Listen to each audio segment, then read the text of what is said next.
السلام علیکم دوستو، میں ہوں آپ کا ہوسٹ محمد رامیش اور آپ دیکھ رہے ہیں ہمارا یوٹیوب چینل۔ جو دوست ہمارے چینل پر نئے آئے ہیں ان سے گزارش ہے کہ ہمارے چینل کو سبسکرائب کریں، ویڈیو اچھی لگے تو لائک کریں۔ سال گندم کی کاشت میں بڑی کمی کا خدشہ، ملک بھر میں کم سے کم 10 سے 15 لاکھ ایکڑ رقبے پر گندم کی کاشت کم کی جائے گی۔ تباہ کن خبر، ملک میں گندم کی کاشت میں بڑی کمی کا خدشہ۔ اسی والے سے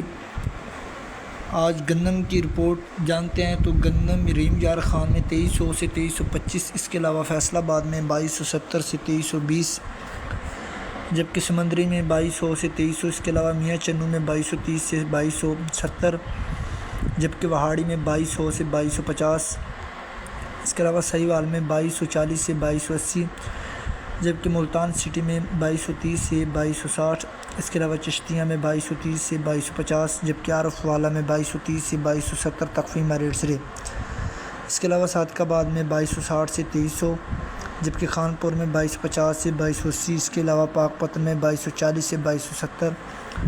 جبکہ ٹوبہ ٹیک سنگھ میں 2200 سے 2240، اس کے علاوہ یمان میں 2240 سے 2280، جبکہ ہارون آباد میں 2225 سے 2245، جبکہ فوٹ عباس میں 2150 سے 2180، اس کے علاوہ ٹوبہ ٹیک سنگھ میں 2190 سے 2230، جبکہ فقیر والی میں 2200 سے 2300، اس کے علاوہ فوٹ عباس میں 2150 سے 2180، جبکہ بھاول نگر میں 2250 سے 2280، اس کے علاوہ شور کوٹ میں 2150 سے 2225، جبکہ سرگودا میں 2175 سے 2230، جبکہ خانے وال میں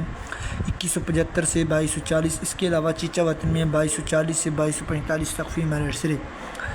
مکئی کے حوالے کی بات کرتے ہیں تو مکئی اکاڑا غلہ منڈی میں 1500 سے 2550، خیرپور میں 1800 سے 2350، اس کے علاوہ چشتیاں میں 1500 سے 2300، جبکہ پاک پتن میں 1300 سے 2100، اس کے علاوہ بوڑے والا میں 2100 سے 2300، جبکہ بھاول نگر میں 1600 سے 2100، اس کے علاوہ چیچا وطنی میں 1600 سے 2300، جبکہ عارف والا میں 1500 سے 2350، اس کے علاوہ سہیوال میں 1500 سے 2300، جبکہ دنیا پور میں 1700 سے 2350 تخفیمہ ریٹ سے۔ گندم، کپاس، سرسوں اور مزید فصلوں کے ریٹ حاصل کرنے کے لیے ہمارے چینل کو سبسکرائب کریں، ویڈیو اچھی لگی تو لائک کریں۔ Thanks for watching this video. اللہ حافظ۔